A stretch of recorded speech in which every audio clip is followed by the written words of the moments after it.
sesuai dengan apa, terutama memang yang ada di kesehatan, karena memang summu tasihhu itu bahwa puasalah kamu nanti akan sehat, artinya puasa itu menyehatkan, itu betul-betul real terjadi pada kita. Kenapa? Karena betapa banyak di seputaran kita itu orang yang berpuasa tapi nggak tambah sehat. Ada orang yang sebelum Ramadan itu nggak kena sakit mah, kemudian Ramadan malah kena sakit mah. Ada yang sudah kena sakit mah di Ramadan ya tetap saja sakit mahnya, bahkan ada yang bertambah parah. Ada yang sakit, misalkan diabetes yang paling banyak ya, diabetes, hipertensi itu pada saat Ramadan loh diabetesnya kalau malah menjadi-jadi, hipertensinya malah tidak terkontrol dan seterusnya. Maka terus kemudian Ramadan yang dijadikan kambing hitamnya. Oh ini gara-gara puasa Ramadan ini. Apa diabetesnya tidak terkontrol, hipertensinya nggak terkontrol, ini gara-gara puasa ini. Makan yang biasanya teratur jadi tidak teratur sekarang ini. Bapak Ibu yang dirahmati Allah, kalau siapapun yang berpuasa dan mengalami hal yang seperti itu, yang salah bukan puasanya, yang salah adalah cara kita berpuasa. Penelitian-penelitian yang dilakukan yang jadikan sudah sangat bisa mengakses penelitian-penelitian apapun tentang puasa itu menyehatkan mulai ujung rambut sampai ujung kaki, menyehatkan sudah. Semua organ tubuh kita akan tersehatkan dengan puasa itu. Hebatnya lagi puasa itu kalau secara WHO, World Health Organization, Organisasi Kesehatan Dunia, itu ada 4 kriteria sehat. Sehat jasmani, rohani, sosial, spiritual. Nah itu didapatkan semua dari puasa kalau kita puasanya benar. Maka nanti setelah saya sampaikan bagaimana kiat berpuasa di bulan Ramadan ini, semoga apa yang nanti akan kita jalankan itu puasa yang benar. Kalau toh dari penjelasan saya nanti ternyata puasa-puasa kita kemarin itu kok nggak pas, ya ayo dirubah nanti. Karena saya cukup yakin banyak di antara kita ini yang puasanya tidak benar. Tentu dari sisi medis dan dari sisi teologisnya. Jadi puasa itu kalau pengen bagus, pengen hebat, puasanya harus sip. Sip itu apa? Gini ya, harus sip puasanya itu. Nah, puasa sip itu yang kayak apa? Puasa sip itu ya yang puasa yang SIP-nya benar.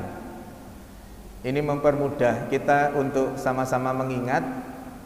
Jadi zaman kuliah dulu itu kan sering kita, atau zaman sekolah dulu, kita sering membuat singkatan-singkatan yang tujuannya untuk memudahkan hafalan kita. Ini namanya jembatan keledai gitu ya. Nah, ini kita bisa biar sama-sama bisa mengingat SIP. Jadi ada 3 hal, 3 kiat yang kita jalankan, insya Allah puasa kita nanti akan berhasil. S itu apa? S itu huruf depannya S tapi ada 3 itu.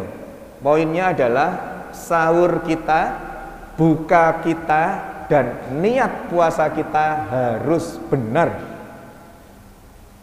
Sebelum ngomong sahur, sebelum ngomong buka, maka kita bisa melihat terminologi dari puasa itu apa. Terminologi puasa secara umum itu menahan diri dari segala sesuatu, menahan diri untuk tidak melakukan sesuatu pada kurun waktu tertentu. Itu puasa. Puasa dalam bahasa medis itu. Menahan diri untuk tidak melakukan sesuatu pada kurun waktu tertentu. Jadi misalkan jenengan mau periksa laboratorium, besok pagi periksa laboratorium, maka malam diminta untuk berpuasa. Berpuasa 6 jam supaya nanti pada saat dilakukan pemeriksaan laboratorium hasilnya itu betul-betul menunjukkan kondisi jenengan secara real. Jadi tidak melakukan sesuatu pada kurun waktu tertentu. Lah puasa Ramadan itu apa? Puasa secara syar'i itu apa definisinya, terminologinya? Puasa di mana tidak makan, tidak minum, dan tidak melakukan hubungan suami istri antara subuh sampai maghrib. Dan catatannya apa yang paling akhir? Semuanya itu dilakukan lillahi ta'ala. Itu kesalahan pertama kita, seringkali puasa kita itu kurang lillahi ta'ala. Kurang lillahi ta'ala itu gimana?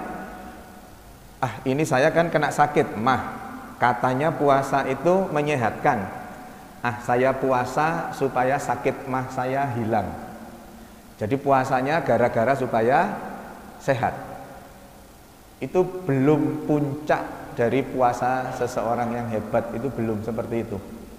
Maka niatkan semuanya itu lillahi ta'ala. Jadi rangkaian puasa Ramadan itu dari sahur sampai buka, dari subuh sampai maghrib, untuk tidak makan, minum secara sengaja, hubungan suami istri secara sengaja, lillahi ta'ala.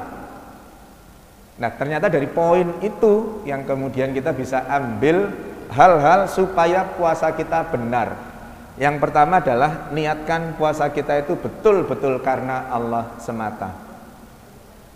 Di kajian terdahulu kalau nggak salah ingat saya menerangkan tentang niat ya, enggak? Niat, kalau kita niat maka tubuh kita itu akan mensupport, otak kita itu akan mengkondisikan supaya kita itu sehat. Belum? Belum ya, oh ya.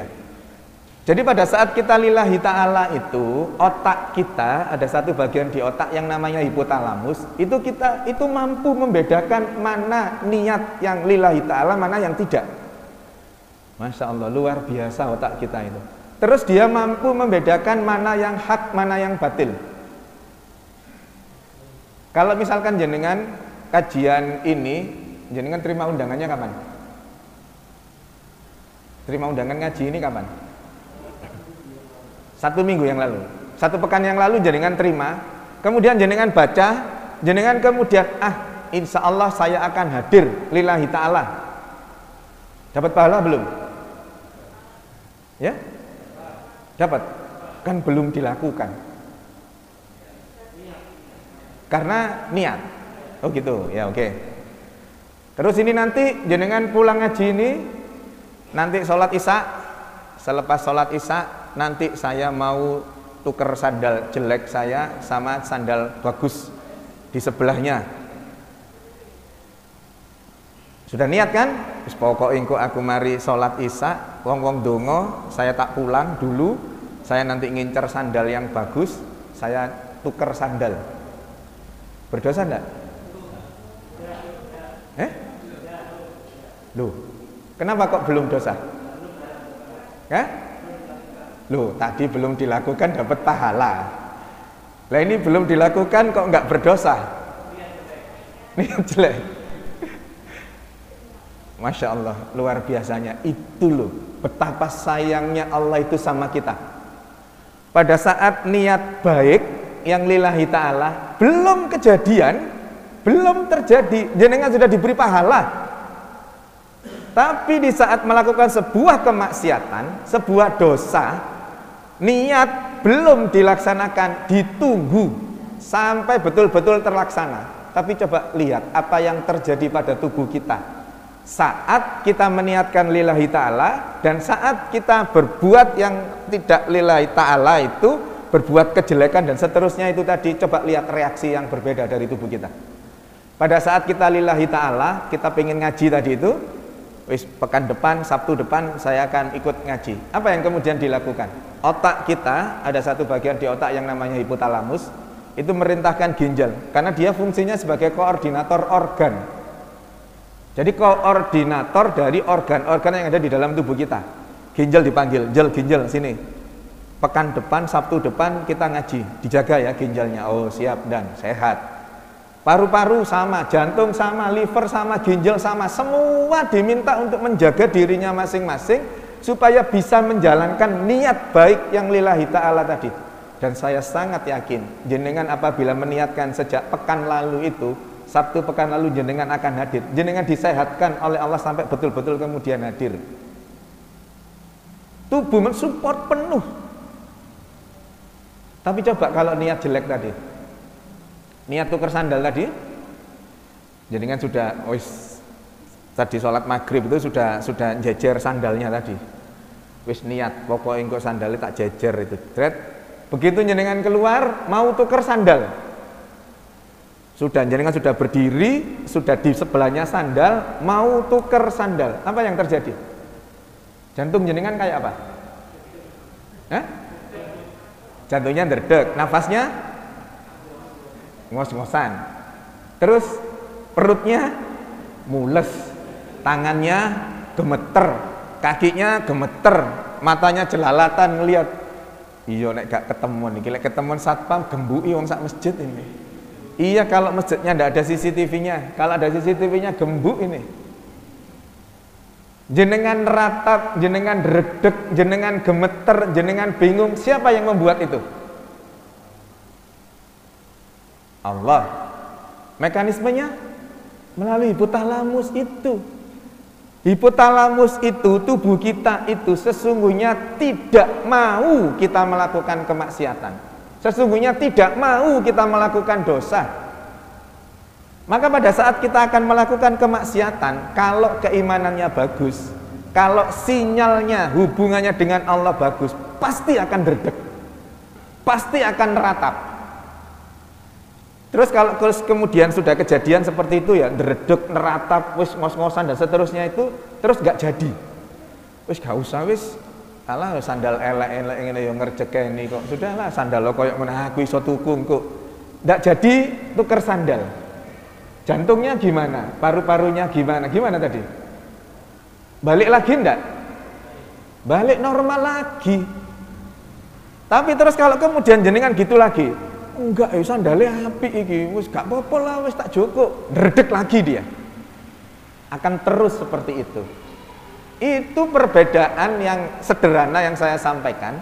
Pada saat kita meniatkan lillahi ta'ala dan membedakan mana yang hak, mana yang batil. Luar biasa otak kita itu, mampu. Asalkan sinyal kita dengan Allah itu terjaga baik. Ibarat HP gitu, sinyalnya jedok 5 gitu. Maka itu keimanan seseorang itu roller coaster. Kadang dhuwur, kadang jeglek. Pada saat kemudian rendah itulah kemaksiatan-kemaksiatan itu terjadi. Maka pada konteks ini, Bapak Ibu yang dirahmati Allah, kalau kita meniatkan puasa kita itu karena Allah semata, disehatkan oleh Allah, nanti akan ada koordinasi antara otak dengan masing-masing organ. Contoh gampang adalah pada saat jenengan nanti sahur, ya, jenengan sahur, kemudian makan minum, apa yang terjadi di ginjal? Ginjal itu malamnya jenengan niat puasa sudah dipanggil oleh si hipotalamus, ginjal. Besok kamu ndak makan, ndak minum, khusus ginjal lebih ke arah minum. Kamu besok nggak dapat asupan minuman 14 jam. Wis jaga dirimu supaya tetap sehat. Oh siap. Apa yang dilakukan ginjal? Manifestasinya dalam bentuk apa? Kemudian apa yang dilakukan? Ginjal itu begitu kita sahur, kemudian kita sholat subuh itu nanti sampai jam 6 jenengan akan sering pipis. Seperti itu enggak? Jenengan ngalami gitu enggak? Jenengan akan pipis terus. Nanti selepas jam 6 lebih, jam 6 itu sudah. Kenapa? Karena tugas ginjal dikonsentrasikan di saat mendapatkan asupan sahur itu. Siapa yang nyuruh gitu itu? Yang nyuruh hipotalamus. Kok bisa hipotalamus seperti itu? Iya, karena puasa kita yang lillahi ta'ala itu. Jadi bodoh-bodohannya, gampangannya ini ya. Kalau jenengan ternyata antara subuh sampai pagi itu kok ndak pipis-pipis, ya barangkali niatnya ada yang salah. Karena logika terbalik berpikirnya, kalau niatnya itu lillahi ta'ala, ada koordinasi antara ginjal dan otak kita. Maka tata ulang. Nah, niat sudah lillahi ta'ala. Jenengan yang tahu lillahi ta'ala atau tidak. Bahkan jenengan puasa atau tidak yang tahu ya jenengan sama Allah tok. Apalagi pakai masker gini. Wis gak ketok, lambene garing ya wis gak ketok, lambene teles ya gak ketok ya. Biasanya lambene garing oh poso iki. Lambene teles iki kayakane mari buka iki. Jadi nek kelihatan, maka betul-betul yang tahu hanya kita dan Allah. Berapa pahala yang kita peroleh? Sama, yang tahu juga kita sama Allah aja. Puasa itu ada yang dapat pahala 0, ada yang dapat pahala jutaan misalkan dinominalkan gitu. Itu hak prerogatifnya Allah. Karena untuk pahala puasa itu betul-betul antara kita dan Allah saja yang tahu. Yang kedua sahur. Jadi tadi itu sahur buka niatnya sudah seperti itu. Sahurnya apa? Sahur itu banyak yang salah. Mohon maaf Bapak Ibu yang dirahmati Allah. Karena mindset kita bahwa nanti puasa itu 14 jam, ndak makan ndak minum, maka biasanya sahurnya diakei, sahurnya diperbanyak, sahurnya sampai kenyang, dikenyangi. Padahal tuntunannya Rasulullah itu kalau makan tidak boleh kenyang. Wa kullu wasrabu wala tusrifu innallaha la yuhibbul musrifin. Silakan makan dan minum, pokoknya jangan berlebihan. Kenapa? Karena Allah tidak senang sama orang berlebihan itu. Dalam bahasa sekarang Allah itu tidak senang sama orang-orang lebay. Berlebihan dalam konteks ini apa? Berlebihan dalam konteks jumlah makanannya kan. Berlebihannya apakah itu sudah bisa ditakar, bisa diukur? Belum. Kalau menggunakan Al-A'raf 31 itu belum bisa dikatakan pastinya apa. Berlebihannya gimana? Misalkan ini, minuman 1 botol kecil ini berlebihan enggak? Kalau ini saya habiskan, berlebihan enggak? Enggak. Tapi bagi mereka yang gagal ginjal, minum separuhnya ini aja sudah enggak boleh.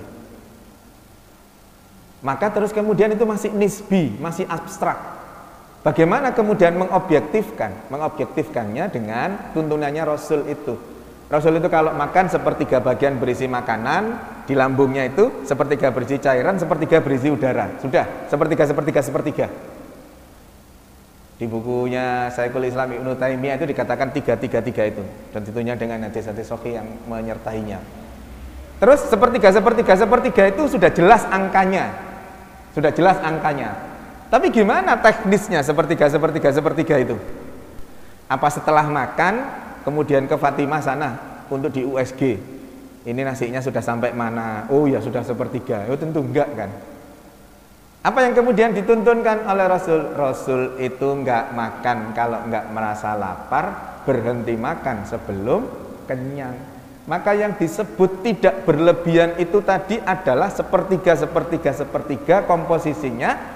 Sepertiga itu tolok ukurnya apa? Indikatornya adalah stop pada saat mulai merasa kenyang. Jadi berhenti sebelum kenyang yang dimaksud itu apa? Teknisnya adalah pada saat jenengan makan, suapan pertama dan seterusnya sampai suapan yang kesekian, terus kemudian mulai merasa penuh, mulai merasa kenyang, stop, yaitu sepertiganya. Saya jenengan berbeda-beda. Jadi tadi satu piringnya misalkan, mohon maaf, satu piringnya seseorang yang bekerja sebagai kuli batu misalkan ya, kuli bangunan, barangkali satu piring itu ya kurang.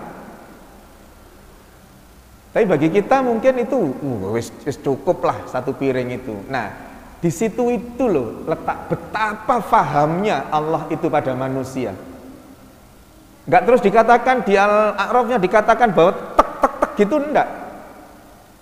Tapi terus kemudian dikatakan pokoknya jauh berlebihan. Berlebihan itu yang kayak apa? Oh yang seperti yang Rasulullah lakukan itu. Oh berarti manusia masing-masing manusia takarannya berbeda-beda. Masya Allah luar biasa. Jadi sesuai dengan diri kita masing-masing itu. Yang memang pekerjaannya butuh pekerjaan fisik, makannya juga harus banyak, asupan karbohidratnya ya berarti memang jumlahnya lebih banyak dari mereka yang tidak secara fisik pekerjaannya itu. Nah itu loh, sahur itu tidak boleh kekenyangan. Pada saat kekenyangan nanti akan timbul proses fermentasi namanya. Fermentasi itu pembusukan, maka terjadi proses pembusukan di dalam lambung kita. Maka mukosa lambung itu ada lapisan bening yang melapusi sel-sel otot lambung, itu ada sel squamous namanya. Itu luka nanti karena asam. Asam itu produk fermentasi. Fermentasi itu pembusukan, itu kayak buat tape itu loh. Jadi ada asamnya, ada itunya. Ya itu akhirnya menggores dan seterusnya itu. Maka jangan berlebihan kalau makan, karena nanti akan menimbulkan proses fermentasi dan menyebabkan luka di dalam lambung kita. Kesalahan pertama, terlalu kenyang pada saat sahur. Kesalahan kedua, dijangkepi dengan setelah sholat subuh tidur. Wah, cocok iwak endok gitu sudah. Tapi nggak ada kan di sini yang setelah subuh tidur? Nggak ada kan? Nggak ada bedanya sama tempat lain. Itu kesalahan fatal yang kedua. Setelah sahurnya terlalu kenyang, kemudian tidur setelah sholat subuh. Kenapa? Karena pada saat tidur setelah sholat subuh, apalagi sahurnya kekenyangan, wis sahure kawaret kan turu setelah sholat subuh, wah klop wis, merusak lambungnya, merusak livernya, klop. Kok bisa merusak lambung, kok bisa merusak liver? Pada saat kita tidur, aktivitas di lambung kita itu ikut turun aktivitasnya.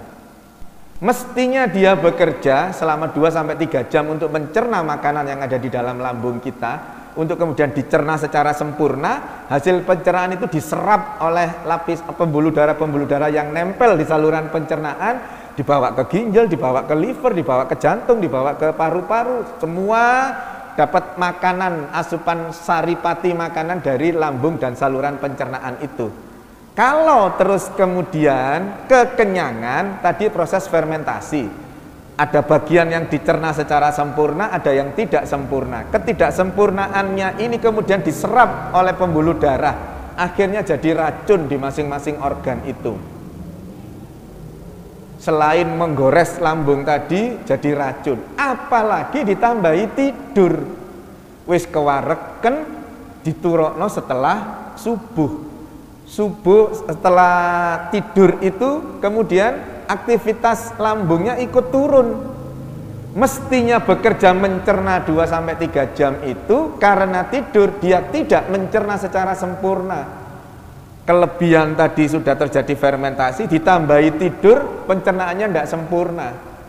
Maka semakin final lah, semakin sempurnalah kerusakan yang terjadi itu. Lambung yang semula baik-baik saja, tidak mengalami sakit emah, dengan puasa justru malah sakit emah. Luar biasa kita ini kalau nggak nuruti semua apa yang Rasulullah tuntunkan itu. Padahal jelaskan, laqad kana lakum fi Rasulillahi uswatun hasanah. Contoh perilakunya Rasulullah itu luar biasa hebat. Maka pernah saya sampaikan, makanya Rasulullah itu sakitnya cuma 3 kali seumur hidup beliau. Kita ini saulan sepisan tuku oskadon, paramek, mencret, diare dan seterusnya itu ya. Tiap ada aja penyakitnya itu. Rasulullah enggak. Padahal aktivitas kita dengan Rasulullah jauh. Nah, ada poin-poin yang dilakukan Rasulullah itu yang kemudian tidak kita lakukan. Maka yuk kita sama-sama belajar untuk melakukan apa yang Rasulullah lakukan. Pada konteks Ramadan nanti, sahurlah yang benar. Itu tadi, sahur mendekati subuh, jangan terlalu kenyang. Setelah subuh jangan tidur. Terus kapan bolehnya tidur itu? Iki wis melek mulai jam 3 iki. Iki kapan turune? Boleh tidurnya itu setelah 2-3 jam lambung mencerna makanan tadi itu. Pencernaannya prosesnya sempurna, selesai, silahkan tidur. Maka tidurnya bolehnya kapan? Kalau jam 4 jenengan sahur, ya nanti sekitar jam 6 jenengan tidur. Loh, yo ngantuk. Wajar kalau ngantuk, wong memang habis makan. Itu yang ditahan, itu ujiannya. Supaya apa? Supaya ayo kita selepas subuh itu tilawah, baca Quran, ngapalno Quran, baca-baca buku-buku yang baik, tambah pengalaman, thalabul ilmi via buku itu, sampai kemudian nanti jam 6 silahkan kalau mau istirahat, mau tidur. Lu neng kantor dok, wis kerja budal iku wisan. Gak sempet turu dok. Nggak masalah, berangkat, nggak mati nggak? Apa pernah ada yang gara-gara ngantuk terus mati? ngantuk nyetir sepeda motor tabrakan iso. Tapi gara-gara ngantuknya sendiri enggak. Maka berangkatlah kerja di kantor. Insya Allah sudah enggak ngantuk nyampe di kantor. Dan apa solusinya? Rasulullah menuntunkan yang disebut dengan qailullah. Qailullah itu tidur di siang hari. Cukup 10-15 menit. Itu penelitiannya. 10-15 menit dengan tidur qailullah itu luar biasa efeknya. Betul-betul energi kembali. Saya kalau di rumah sakit gitu, setelah zuhur, hadisnya ada yang sebelum zuhur, ada yang ba'da zuhur. Saya lebih memilih kepada zuhur karena proses teknisnya lebih bisa. Ya, nanti kalau sebelum zuhur jenengan tidur jam 11, tidur ketemuan ambek kepalanya misalkan, "Duh, kamu kok tidur jam sekian jam kerja?" "Duh, jangan menghalangi saya menjalankan sunnah Rasul." Oh ya dipecat jenengan. Makanya diatur yang paling memungkinkan itu ba'da zuhur. Saya itu kalau pada zuhur ya sudah masuk ke ruangan saya kunci, sudah pada tahu. Memang itu tuntunannya dan itu memang waktu istirahat kan. Nah itu nggak usah khawatir dengan rasa ngantuk itu diselesaikan nanti saat qailullah. Terus kemudian kalau jenengan sudah terbiasa dengan itu semua, beres, wis. Wong habit kok itu cuma jadi kebiasaan kan akhirnya enggak masalah. Menahan kantuk ba'da salat subuh itu enggak masalah. Wis baca-baca sampai kemudian nanti langsung mandi berangkat kerja enggak masalah sudah. Kesalahan kedua adalah pada saat berbuka. Bukannya buka balas dendam. Allahu Akbar, Allahu Akbar. Wis bener ngombe, minum, terus kurma 3 biji, 5 biji, 7 biji sudah bener itu. Itu tuntunannya Rasul, itu sunnah Rasul. Pada saat jenengan menjalankan itu dapat poin-poin pahala tambahan dari puasa Ramadan kita. Tapi menjadi keliru ketika minum kurma tambahi OT-OT. Minum kurma tambahi tahu isi, buyar wis. Ayo, kalau jenengan bisa kenapa kok Rasulullah itu menuntunkan kurma? Kok bukan OT-OT? OT-OT belum ada. Kenapa kok enggak buah yang lain? Kenapa kok enggak menuntunkan anggur? Kenapa kok enggak menuntunkan buah tin misalkan? Kenapa? Kenapa kok jelas eksplisit dituntunkannya kurma? Dan jenengan tahu, kurma itu enggak akan habis untuk konsumsi sak dunia ini, enggak akan habis. Bagi yang pernah berkesempatan ke sana, satu pohon kurma bisa membuahkan berapa ribu. Kalau dulu itu ada musim-musiman, sekarang sudah enggak. Jenengan kapanpun ke sana pasti akan berbuah. Memang Allah settingkan itu. Maka terus kemudian, kenapa ya kok kurma itu? Ditelitilah oleh ahli-ahli gizi, oleh tim medis diteliti. Kenapa sih kok kurma? Ternyata kurma itu monosakarida. Jadi kan kalau pelajaran biologi ya, monosakarida itu rantai peptidanya itu satu, sederhana.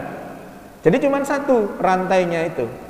Kenapa kok kemudian dituntunkan kurma itu? Karena kita pahami bersama bahwa si lambung itu kan habis kerja sahur, kemudian kerja 3 jam, setelah itu apa yang dilakukan lambung? Gak ada kegiatan, istirahat, tidur dia 10-11 jam. Tidur istirahat. Maka pada saat kemudian bukannya pakai kurma, tidur yang istirahatnya tadi itu dibangunkan pelan-pelan gitu. Ibaratnya gitu. Dibangunkan pelan-pelan, bung bung bung tangi bung. Apa tangi iki lho ana garapan iki lho. Apa garapane ditelok? Oh kurma. Oh wis beres. Karena kurma rantainya cuma satu monosakarida, beres. Tangi mulet-mulet, giling pelan-pelan. Karena monosakarida, giling pelan-pelan, gretek sampai mesin gilingnya berjalan sempurna, silahkan kalau OT-OT-nya masuk. Setelah nunggu sempurna, kedandapannya sudah hilang tadi itu. Berapa lama waktu yang dibutuhkan? 30 sampai 45 menit untuk lambung siap bekerja optimal, siap dengan OT-OT, tahu isi, kolak, lemper, lompia dan seterusnya tadi itu setengah jam sampai 45 menit. Sekarang coba kita kaitkan dengan sisi teologisnya. Pada saat jenengan adzan, qomat jaraknya berapa menit sini? 10 menit. Terus sholat maghrib 3 rakaat berapa? 6 menit ya misalkan ya. 6 menit 16 sudah. Kemudian zikir. Kemudian jenengan ba'diyah. Iku nek serius jenengan pas 30 menit itu selesai sholatnya. Ba'diyah maghribnya selesai pas 30 menit itu. Maka luar biasa perpaduan dari kurma, kemudian ada masa transisi untuk kemudian bisa OT-OT mulai masuk itu setengah jam. Jadi Bapak Ibu yang dirahmati Allah, mungkin ini untuk takmir ya. Pada saat nanti buka puasa, jenengan itu siapkan aja minum sama kurma tok wis. Untuk buka. Nanti pada saat sudah ba'diyah maghribnya itu baru jenengan bagi nasi isi. Oke. Nasi bungkus apa nasi kotak? Nasi bungkus. Bungkusnya bagikan baru.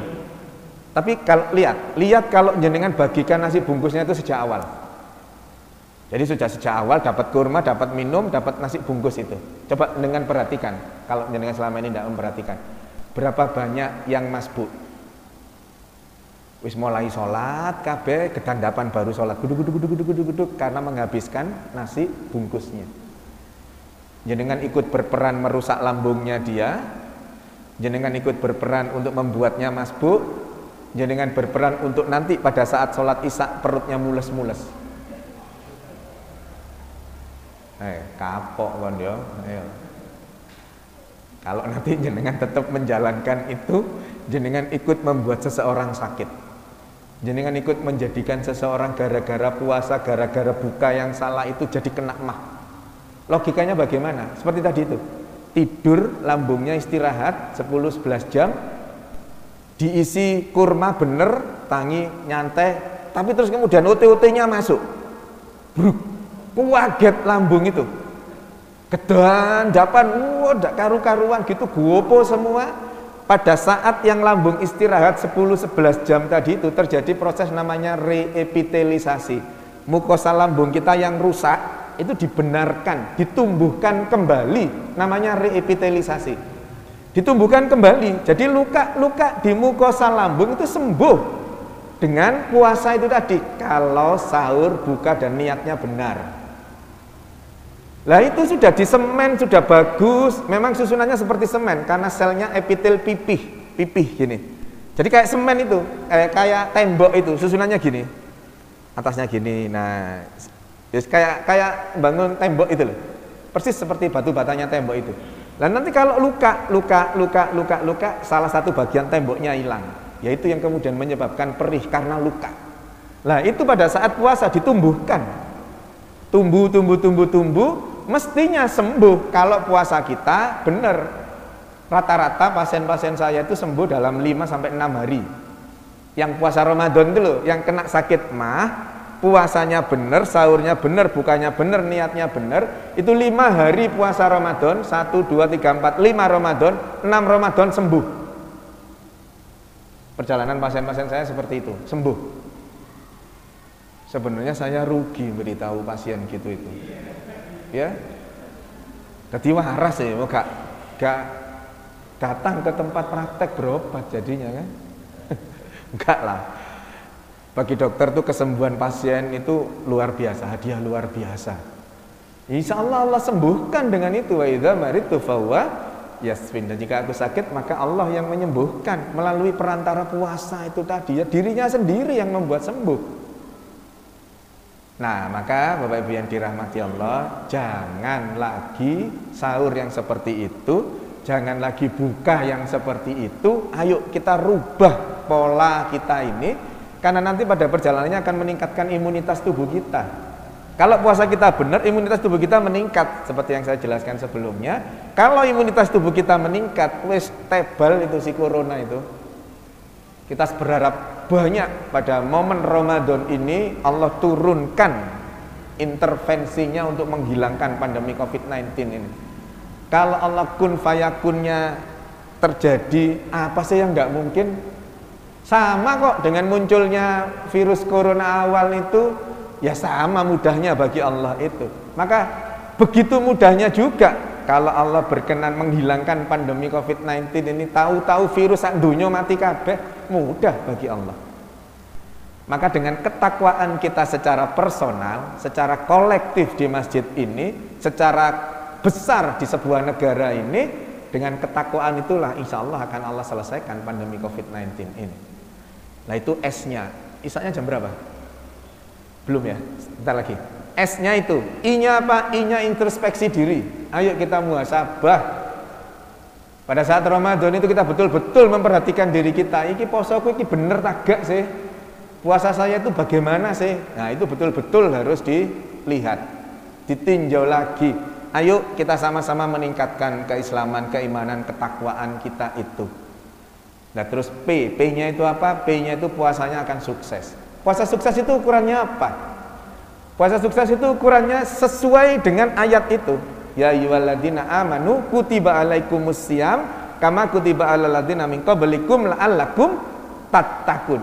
Jadi puasa yang disebut sukses itu adalah puasa yang membuat seseorang menjadi takwa, menjadi bagian dari orang yang mutakin.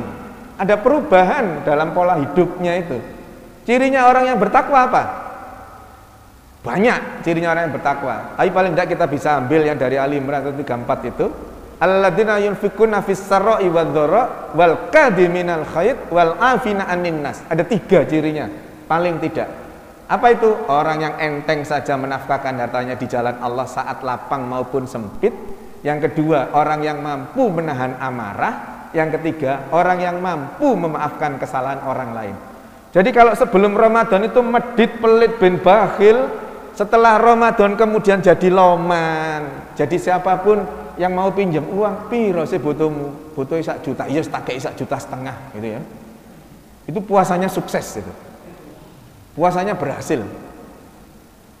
Biyen sedekah 1 juta, begitu poso sedekah jadi 100.000. Gagal puasanya. Jauh lebih baik sedekah 1 juta ikhlas dibandingkan 100.000 gak ikhlas. Nggih. Jadi luwih apik 1 juta ikhlas timbangane 100.000 gak ikhlas. Ya. Jenengan itu telat kok guyune ya. Lu bener. Ya bener, lebih baik 1 juta ikhlas dibanding 100.000 gak ikhlas kan. Nah, ya. Jadi, Bapak Ibu yang dirahmati Allah, senyampang di era pandemi ini, kita harus betul-betul tingkatkan imunitas tubuh kita. Melalui mekanisme puasa itu nanti insya Allah kalau kita benar puasanya, baik puasanya, beres wis corona itu. Kita berharap nanti Syawal sudah Syawal beneran sudah. Artinya bukan Syawal seperti tahun lalu yang kita masih saja nanti silaturahimnya, mohon maafnya via WA dan seterusnya. Semoga Allah nanti hapus, Allah hilangkan betul pandemi COVID-19 ini di momen Ramadan itu, sehingga terus kemudian nanti saat kita Syawal memasuki Syawal itu betul-betul kita pada kondisi yang new reality, walaupun tetap pakai masker, walaupun tetap cuci tangan, tapi kita sudah bisa bermuajah, bertatap muka secara langsung. Amin. Saya kira itu yang bisa kita sampaikan. Mari kita tundukkan kepala sejenak, berharap kepada Allah apabila ada di antara kita atau keluarga kita yang sakit bisa segera diberi kesembuhan dan kemudian kita dibebaskan dari pandemi COVID-19 ini. Bismillahirrahmanirrahim. Allahumma rabban sifil ba'sa isfisa fi'ila sifaan sifauka sifaan la yughadiru saqaman Allahumma inni a'udzubika minal barasi wal jununi wal jusami wa sa'il asqami. Allahumma arinal haqqa haqqa warzuqna ittiba'a wa arinal batila batila warzuqna ijtinabah. Rabbana la tuzigh qulubana ba'da idh hadaitana wa hab lana min ladunka rahmah innaka antal wahhab. Rabbana hab lana min azwajina wa dhurriyyatina qurrata a'yun waj'alil muttaqina imama. Rabbana dhalamna anfusana wa illam taghfir lana wa tarhamna lanakunanna minal khasirin. Rabbana atina fid dunya hasanah wa fil akhirati hasanah wa qina adzabannar. Subhana rabbika rabbil izzati amma yasifun. Wassalamu ala mursalin walhamdulillahi rabbil alamin. Semoga ada manfaatnya. Mohon maaf kalau ada sesuatu yang kurang berkenan. Nasrun minallah fatihun karim wa basyiril mu'minin billahi taufiq wal hidayah. Assalamualaikum warahmatullahi wabarakatuh.